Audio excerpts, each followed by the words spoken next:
सबसे पहले तो मैं एक बात कहूँगा कि जो कल खट्टर साहब ने एमएसपी ना देने का जो बहाना दिया है कि स्मगलिंग होती है और राज्यों से, खट्टर साहब और किसी राज्य में सूरजमुखी नहीं है, बहुत कम नाम मात्र बिल्कुल सूरजमुखी है, तो स्मगलिंग कैसे हो जाएगी।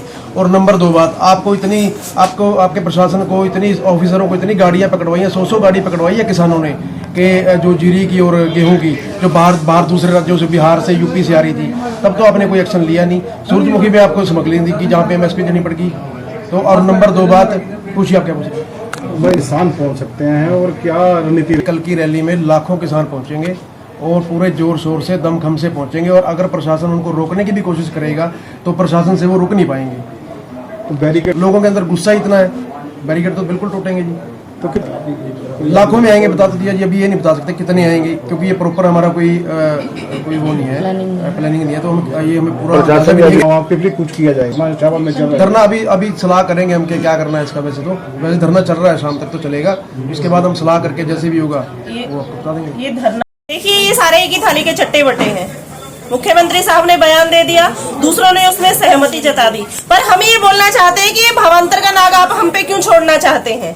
जब सरकार ने एमएसपी का रूल निर्धारित किया हुआ है तो हम भावांतर की तरफ क्यों जाएं, उसके लिए क्यों सोचें। हम एमएसपी की लड़ाई लड़ रहे हैं, बाकी फसलों की एमएसपी भी धीरे धीरे ऐसे ही, जैसे एक फसल पे आज घास गिरी है, अगली फसल पे कल गिरेगी, अगली पे परसों गिरेगी, तो इस तरीके से ये तो सारा सिस्टम को ही तहस नहस कर देंगे। ये कहा जा रहा है कि जो स्मगलिंग होती है फसल की पंजाब या यूपी से, ऐसा क्या नाम मुख्यमंत्री किशन का मामला है, कुर्सियों पे वो बैठे हैं, हमने चुन के उनको बिठाया है, तो स्मगलिंग रोकना उनका काम है, वो उसमें हमारा कोई इंटरफेयर नहीं है। हम आम से किसान हैं। आपने देखा होगा कि पहले तो हम उसकी लड़ाई लड़ रहे हैं कि हमें सही दाम ही नहीं मिल पा रहा। दूसरा, कल इतनी जोर से बारिश आई कि सारी सूरजमुखी बह गई, तो किसान के पास बचा क्या है। बचे कुचे सूरजमुखी की भी अगर आप सही से दाम नहीं देंगे तो वो किसान जिसने अपना पेट पालने के लिए वो अनाज उगाया था, वो कहाँ जाएगा, वो अपने बच्चों को कैसे पालेगा। तो हम ना भावांतर योजना के लिए कोई बातचीत सुनना चाहते हैं,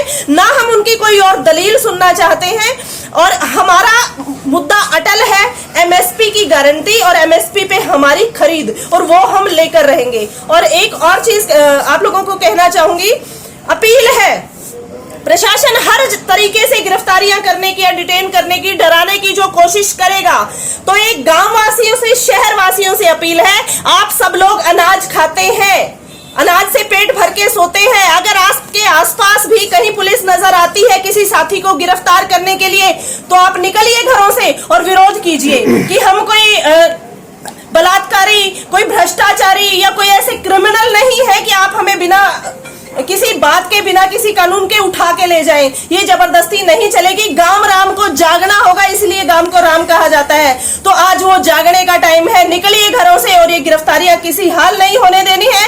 हर हाल में साम दाम दंड भेद, हमें पीपली रैली हमारा लक्ष्य है और वहां तक हर हाल में पहुंचना। बिल्कुल, महिलाएं हर क्षेत्र की धुरी रही है, तो यहाँ पे भी महिलाओं की जबरदस्त तैयारी है, और महिला जिस भी आंदोलन में आती है उस आंदोलन को एक नई दिशा मिलती है। तो यहाँ के लिए भी महिलाएं बहुत बड़ी संख्या। देखिए, वो नोटिस आते रहते हैं, ये कागज के टुकड़े हैं हमारे लिए, हमें डराने का एक प्रोपेगेंडा होता है, पर हम उससे डरेंगे नहीं। तो साथियों से अपील है कि ऐसा कुछ आता है तो उस चीज को अवॉइड करें, उसका कोई मैटर नहीं बनता। देखिए, नजर सभी पे बनी हुई है, हालात कुछ भी हो सकते हैं। डिटेन हर बार किया जाता रहा है, तो हम इस बार कैसे उम्मीद कर ले कि हमें डिटेन नहीं करेंगे। तो उनके डिटेन बात मैं कवर करना चाहूंगी। प्रशासन को ये वहम है कि किसानों के बच्चे लॉ नहीं जानते, किसानों के बच्चे घरों से बाहर आके पढ़ाई लिखाई नहीं कर पाए। हम टॉप मोस्ट यूनिवर्सिटीज से पढ़ के और आप लोगों के सामने आपके जो ये आप फेक सेक्शंस में आप हमें नोटिस भेज रहे हैं, इसका भी हम पर्दाफाश करने के लिए तैयार हैं। 160 सीआरपीसी के तहत आप नोटिस ऑनगोइंग इन्वेस्टिगेशन में भेज सकते हैं, पर जो नोटिस मुझे प्राप्त हुए हैं, जो हमारे साथियों को दिए गए हैं, उसके तहत ये बोला जा रहा है कि आप 12 तारीख को पीपली में रैली को अटेंड ना करें, आपको ये नोटिस हम 160 सीआरपीसी के अंदर दे रहे हैं, जो कि जिसका कोई बेस ही नहीं है। जैसे इन्होंने 307 की धारा वहां पर बेबुनियाद लगाई, वैसे ही 160 सीआरपीसी के अंदर जो हमारे साथियों को नोटिस दिए गए वो बेबुनियाद है, उनका कोई ध्यान नहीं है। प्लीज मेरे तक पहुंचाएं। अभी कुछ 50-60 नोटिस हमारे साथियों को रिसीव हुए हैं, अब शायद और भी हैं, क्योंकि आज का दिन जो है वो अहम है। क्योंकि कल रैली है तो आज के दिन में हो सकता है और साथियों को नोटिस दिए जाए। डिटेंशन की जहां तक सर बहुत बुरे से डरा हुआ है। वैसे तो देखा जाए तो संविधान की हर जगह पे इन्होंने मुखौल उड़ा रखा है। बाबा साहेब अम्बेडकर जिस समय पे संविधान लिख रहे थे उन्हें पता था कि जो ये आरएसएस की सरकार है वो किसी दिन तो काबिज होगी, हमारे सत्ता में जरूर आएगी। तो उन्होंने पहले ये बात बोल दी थी कि संविधान की रक्षा करने वालों के ऊपर संविधान की मजबूती निर्भर करेगी। तो आप सब देख ही रहे हैं कि ये नेता जो पीसफुल धरने करते आए हैं, जिन्होंने लाठियां खाई हैं सड़क पे बैठ के, आगे से हाथ नहीं उठाए, उन लोगों को डिटेंशन में डालने का कोई वजह नहीं है। तो ये तो बर्बरता आपके सामने दिख ही रही है। लीगल टीम बिल्कुल हमारी जो है तैयार है और हमारे पास में बहुत काबिल लोग हैं जो लीगल टीम का हिस्सा हैं। तो हम बिल्कुल आगे ये जो कोर्ट की लड़ाई है उसको भी हम दमखम के साथ लड़ेंगे। जैसे कि क्या कर रही है सर, कहाँ तक बातचीत चल रही है? 307 की धारा लगाई है सर। देखिए जो लीगल बातें होती हैं वो बहुत कॉन्फिडेंशियल रहती हैं, तो मैं बहुत ज़्यादा असमर्थ हूँ कि मैं आपको एकदम आगे से बता दूँ कि मैं क्या क्या प्लान कर रही हूँ टीम के साथ मिलके, या फिर हमारी टीम में क्या क्या सजेशंस आए हैं। लेकिन गुरनाम सिंह जी जो हमारे प्रधान हैं उन्होंने हमें बेल लेने से साफ मना कर दिया है, क्योंकि वो चाहते हैं कि वो अंदर रहें और बाहर इनकलाब जो है ना वो सड़कों पे उतरे। तो वो आपके सामने है, 12 को हम दिखा देंगे कि आपने हमारे पगड़ी के ऊपर चोट लगाई है तो हम किस तरीके से सड़कों पे उतरेंगे, वो आपके सामने 12 को साबित हो जाएगा। हो जा रहा है भावांतर भी नहीं है वो, तो उन्होंने तो एक गुमराह करने वाली बात की है। हम कल भी चंडीगढ़ उसको काउंटर करके आए थे, उस हिसाब से एक पॉइंट उनका वो कह रहे थे ये भावांतर दे रहे हैं, वो हवाई बातें कर रहे हैं। कहता है 5500 तक बिक जाएगा मंडी में। अरे बिक तो रहा नहीं, 4200 बिक रहा, वो 5500 की करके भावांतर को भी तब मान रहा उसको भी 5500 रुपये तक मंडी में बिकेगा। तो वो तो उनकी सारा हो गया। जहाँ तक आंदोलन की बात आज की, हमारी बहुत बड़ी तैयारी है। आप लोगों को भी, CID को भी, सभी को पता है कि अब लोग गुस्से में हैं बहुत, क्योंकि ये आज से नहीं पहले से ये MSP खरीद रहे हैं और सरकार हमेशा कहती है MSP थी, है और रहेगी।